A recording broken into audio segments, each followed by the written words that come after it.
안녕하세요. 네, 저는 231공학원에서 영어를 가르치고 있는 김우성이라고 합니다. 먼저 오늘은 이제 2026학년도 대비해서 이제 예비 고1 학생 학부모님들 대상으로 학습 전략 설명회 준비해 보았고요. 먼저 저는 영어 과목입니다. 영어부터 시작해 보도록 하겠습니다. 예비 고1 같은 경우에는 이제 아무래도 학생들이 지금 현재 중학교 3학년에 있다가 이제 고등학교를 진학하게 되는 과정에 있어서 어떤 식으로 공부를 해야 될지. 물론 형제가 있어서 첫째 이제 형이나 뭐 누나 혹은 언니나 오빠가 있으면 좀 괜찮겠지만, 그러지 못한 경우에는 이제 보통 문의가 되게 많으신 게 고등학교 때는 영어를 어떤 식으로 준비를 해야 하는가, 어떤 식으로 해야 돼요, 이렇게 말씀을 해주시는 분들이 많아가지고 어떤 내용을 담을까 고민을 하다가 이제 고1 대상이다 보니 아무래도 중학교에서 고등학교 올라감에 있어서 어떤 식으로 변화가 되고 어떤 부분을 중점적으로 준비를 하면 좋은지에 대해서 말씀을 드리도록 하겠습니다.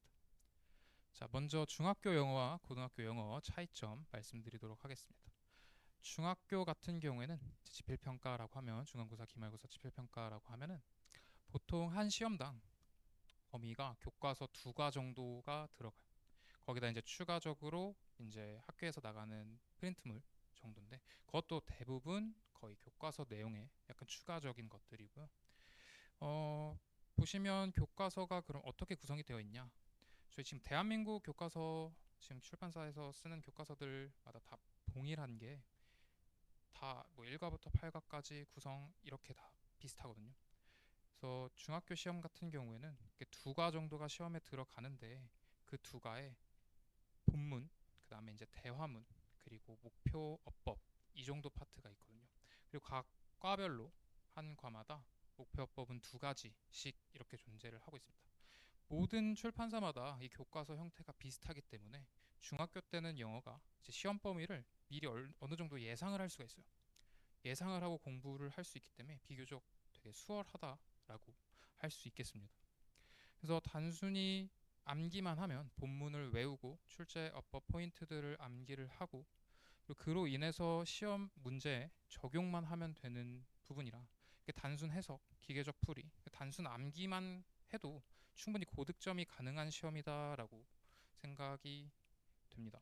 근데 고등 영어는 그에 반해서 뭐가 다르냐라고 봤을 때, 일단 범위 자체가 너무나도 다르죠.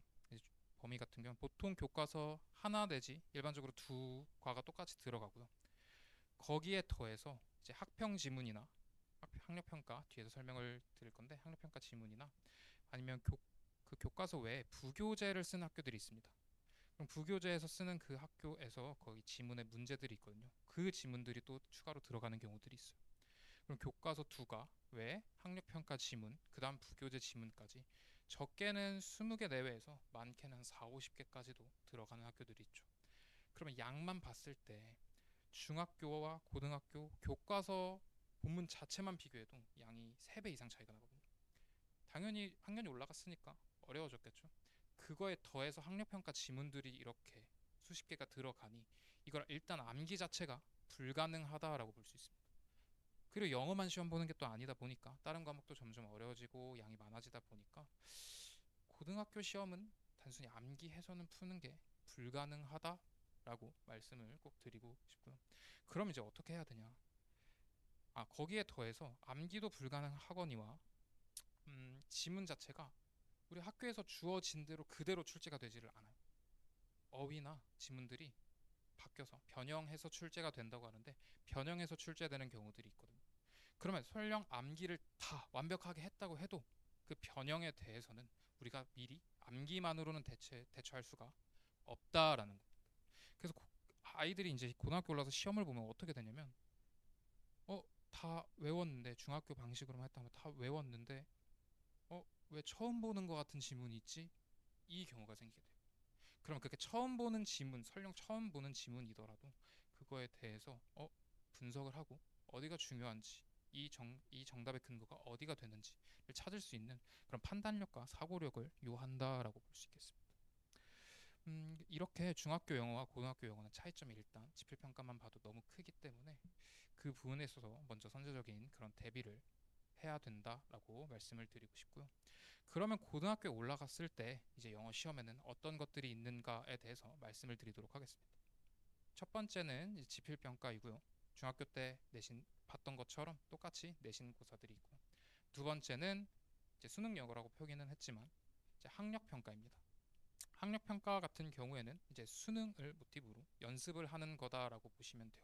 그래서 문제 출제 구조가 수능이랑 완전히 동일하다입니다. 먼저 내신 지필 평가부터 말씀을 드리면 내신에 직접적으로 들어가는 지필 고사를 일컫는 말이고요. 학교별로 그리고 학교에서도 그 선생님들별로 출제하는 스타일들이 매우 다르기 때문에 그 학교별 대비 전략이 필요합니다. 범위는 보통 교과서 아까 말씀드린 대로 교과서의 학평 지문이나 부교재들에서 좀 더 추가적인 지문들이 부과돼서 출제가 되고요. 중요한 거는 학력평가와 다르게 서술형 문항들이 여전히 포함되어 있다. 내신 영어 같은 경우에 상대평가 방식으로 현행 원래 2년 전까지는 9등급제였지만 현행 5등급제로 바뀌어서 진행을 하고 있다입니다. 이 지필평가 같은 경우가 이제 내신에 직결되는 어떻게 보면 그럼 대입에 완전히 직접적으로 영향을 주는 시험이다 보니까 이런 지필평가가 준비하는 데 메인이 되겠고요. 자, 다음으로 학력평가를 살펴보면 이제 우리가 소위 모의고사라고 모고라고 부르는 그 시험인데요. 3월, 6월, 9월, 11월 이렇게 4번 시험을 보고요. 전국 공통으로 동시에 실시가 되게 되어 있습니다. 국영, 수탐 순서로 실시를 하고요. 영어는 그 중에서 45문항에 대해서 70분간 시험을 주고 시험을 보게 됩니다. 이때 학평 같은 경우에는 특징이 1번부터 17번까지는 듣기로 구성이 되어 있고 그 외에 18번부터 45번까지는 독해 지문으로 서술형은 따로 없다라는 점 알고 계시면 좋을 것 같습니다. 지금 영어는 2018학년도 이후로 이제 수능이 절대평가로 전환이 되었기 때문에 역시 학력평가에서도 이제 절대평가 방식으로 1등급부터 9등급까지 9등급제로 90점 이상은 1등급, 80점 이상은 2등급 이런 식으로 점수를 매기고 있다라는 점 보시면 되겠습니다. 그러면 고등학교 올라갔을 때 이렇게 우리 아이가 시험을 보게 되는데 꽤 많은 학생들이 이제 중학교 때와 달리 성적이 조금 떨어지는 경우들을 볼 수가 있습니다.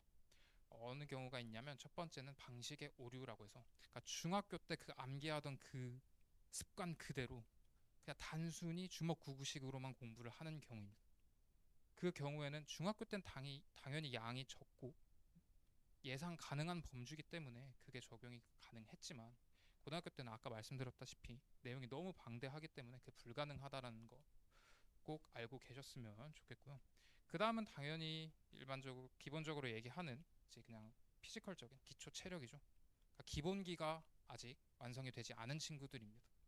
순수 그냥 어휘 암기량이 부족하고 문법 개념을 아직 익히지 못하고 독해 유형별로 어떻게 풀어야 되는지에 대한 감이 전혀 없거나 아니면 문제를 풀 때 시간 안배를 못한다거나 이런 식으로 기본기가 부족한 친구들 이 두 가지 케이스들이 있습니다. 고등학교를 올라가게 되면 시험에서는 이 네 가지를 중점적으로 본다라고 말씀을 드리고 싶고요. 첫 번째는 문장 구조 파악 능력, 두 번째는 출제 의도 파악 능력, 세 번째는 핵심 근거 추출 능력, 네 번째는 선지 제거 기준 정립입니다. 아까도 말씀드렸다시피 고등학교 영어 시험 같은 경우에는 미리 예상하고 대응할 수 있는 수준이 아니고 양도 그 방대하기 때문에 처음 보는 지문 속에 처음 보는 문장이더라도 학생이 직접 그 시험장 안에서 바로 문장 성분별로 구조를 나눠서 문법적인 오류나 혹은 해석적인 문제들을 바로 접근할 수 있게끔 준비를 해야 합니다. 그 문장 구조 분석을 통해서 이제 출제자의 의도를 파악을 하고 그 지문의 질문을 통해서 그리고 그 문장 구조 파악을 통해 근거를 뽑아낼 수 있는 능력이 필요합니다. 양이 엄청 많다고 했잖아요. 양이 엄청 방대하고 정해진 시간은 짧기 때문에 빠르게 그 근거를 찝어서 정답을 도출해낼 수 있는 능력이 필요하다라는 말. 그 다음에 이제 선지 같은 경우엔 보통 오지선다형인데 오지선다에서도 꼭 헷갈리는 애들이 있어요. 그럼 얘는 왜 되고 얘는 왜 정답이 안 되는가에 대한 판단도 그때그때 바로 할 수 있는 능력이 필요하다라고 보고 있습니다. 그래서 이제 개학 전에 고등학교 올라가서 실제로 시험을 보기 전에 우리 아이가 지금 이번 겨울 해야 할 것은 크게 두 가지. 고등학교 입학과 동시에 대입은 시작이라고 봐도 무방합니다. 그래서 입시를 위해서, 이 대입을 위해서 기본적인 학습 습관을 세우는 것. 그 다음에 고등 영어, 그 수준이 높아진 고등 영어에 대한 기본기를 만드는 것입니다. 그로 인한 방법으로는 이제 규칙적인 학습 시간을 확보하고 단순히 학교에서 수업하고 학원에서 수업하고 그게 끝이 아닌 그 과제를 하고 추가적인 공부를 할 때 루틴화해서 자기가 어느 시간에 공부를 해야 되고 어떤 식으로 공부를 해야 되는지 그리고 꾸준하게 반복을 통해서 양이 많다 보니까 이제 아이들이 이제 배운 내용도 잊어버리는 경우가 많거든요. 그 휘발유를 낮추기 위해서 꾸준한 반복으로 기억력을 제고해야 된다. 그리고 무엇보다 중요한 거 자기주도적 학습 계획 수립입니다. 중학교 때까지만 하면 엄마가 시켜서 학원에서 숙제가 나왔으니까 학교에서 이거 해오라고 해서 그냥 단순히 이런 식으로 공부하는 친구들이 많거든요. 고등학교 때는 그게 좀 어렵습니다. 스스로 생각하고 방법을 탐구하고 학원이든 학교든 혹은 어머니나 아버님이 됐든 누구한테도 이렇게 방법을 물어가면서 갈구해가면서 간절해야 보통 성적이 잘 나오더라고. 그래서 자기 주도적으로 이제 학습에 있어서 주체성을 가지고 계획을 수립하는 습관을 들이는 게 좋습니다. 그리고 기본기라고 하면 어떤 것이 있냐? 첫 번째, 아까 앞에서도 말씀을 드렸지만 문장 구조 파악 능력입니다. 문장 구조 파악 능력은 이제 주어, 동사, 목적어, 보어와 같은 이 네 가지 문장 성분을 기반으로 문법적으로 그리고 해석적으로 이제 문장 자체를 이해하는 능력이라고 보시면 되겠고요. 이게 되기 위해서는 당연히 영어 시험 같은 경우에는 타 과목과 다른 점이 뭐냐면 지문이 영어로 쓰여져 있기 때문에 우리는 일상에서 영어를 사용하지 않잖아요. 우리는 한국인이기 때문에 영어 자체를 이제 한국어로 번역하고 그 번역한 걸 토대로 이해하고 문제를 푸는 순서가 됩니다. 영어 시험 같은 경우. 그러면은 당연히 이 영어로 쓰여 있는 걸 한국어로 번역하는 과정 자체가 성립이 되지 않으면 그 뒤에 과정은 따라올 수가 없다. 그래서 가장 어디서나 제일 중요하게 언급하는 게 바로 어휘죠. 그래서 기본 어휘 그리고 변형 어휘들이 나오니까 그 단순히 출제되는 어휘 말고 범위에 들어가는 어휘 말고도 상대적으로 이제 비슷한 뜻을 가진 혹은 반대의 뜻을 가진 유의어나 반의어들도 같이 확인할 수 있어야 되겠고요.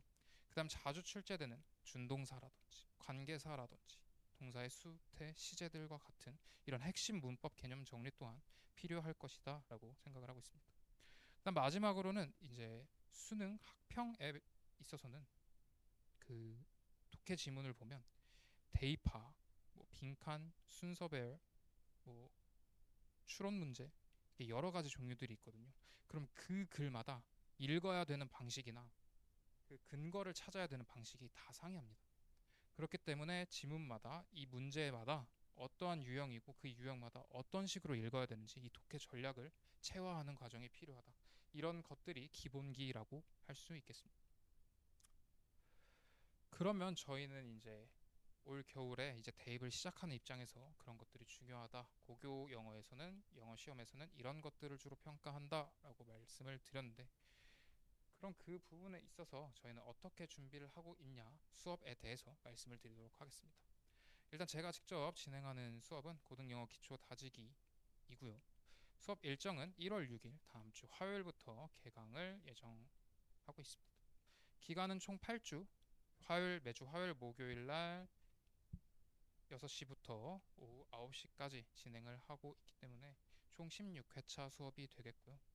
대상은 인근 학교, 고등학교, 미사강명고, 미사고등학교, 하남고등학교 입학 예정인 현재 중학교 3학년 학생들이면 누구나 연합으로 수업을 들을 수 있겠습니다. 지금은 고등 영어 시험에 대한 그 기본기를 위한 그리고 학습 습관을 위한 프로그램이다 보니까 학교는 상관이 없이 진행이 되고요. 이후 3월부터 학교가 개학한 이후에 학생들 학교별로 이제 연합이었다가 다르게 이제 그때 가서 상황에 맞게 요일별로 시간대별로 다르게 구성해서 학교별 수업으로 진행이 된다는 점 꼭 알고 계셨으면 좋겠습니다. 그러면 이제 수업은 어떻게 진행이 되냐? 이제 6시부터 오후 6시부터 9시까지 진행이 된다고 말씀을 드렸는데 6시에 들어오면 학생들은 이제 휴대폰을 제출을 하고 이제 그동안 단어 테스트를 준비를 하게 됩니다. 그러면 그때 저는 출결 상황을 확인을 하고 약 10여 분 동안 이제 어휘 테스트, 인테일 테스트를 진행을 하게 됩니다. 그 어휘 테스트를 보고 난 이후에는 이제 화요일, 목요일이 좀 다른데 화요일 같은 경우에는 이제 위클리 테스트라고 하는 이제 독해 하프 모의고사를 진행을 하게 되고요. 목요일 같은 경우에는 이제 구문 숙제에 대해서 그 구문 가지고 피드백하는 구문 수업을 진행하게 됩니다. 그리고 수업은 항상 50분까지 진행이 되고 50분부터 정각까지 10분 쉬는 시간 이렇게 진행을 하고 있고요. 2교시 같은 경우에는 독해 수업, 3교시에는 문법 수업 이런 식으로 진행을 하고 있습니다. 저희 수업 같은 경우에는 이제 완전히 어휘부터 문법, 그다음에 논리, 아니 구문, 독해까지 이렇게 완전 구조적으로 단계별로 진화하는 그 학습을 체화할 수 있다고 말씀을 드리고 싶고요. 그 외에 특징으로는 과제가 나가는데 과제는 두 가지로 나눠져 있습니다. 이제 통합 과제와 개별 과제가 있는데요. 통합 과제 같은 경우에는 이제 독해나 문법 그 진도 범위에 따른 그냥 과제가 되겠고요. 개별 과제는 이제 학생들 수준이나 혹은 성향까지도 고려를 해서 학생 상황에 맞는 개별 과제가 추가가 됩니다.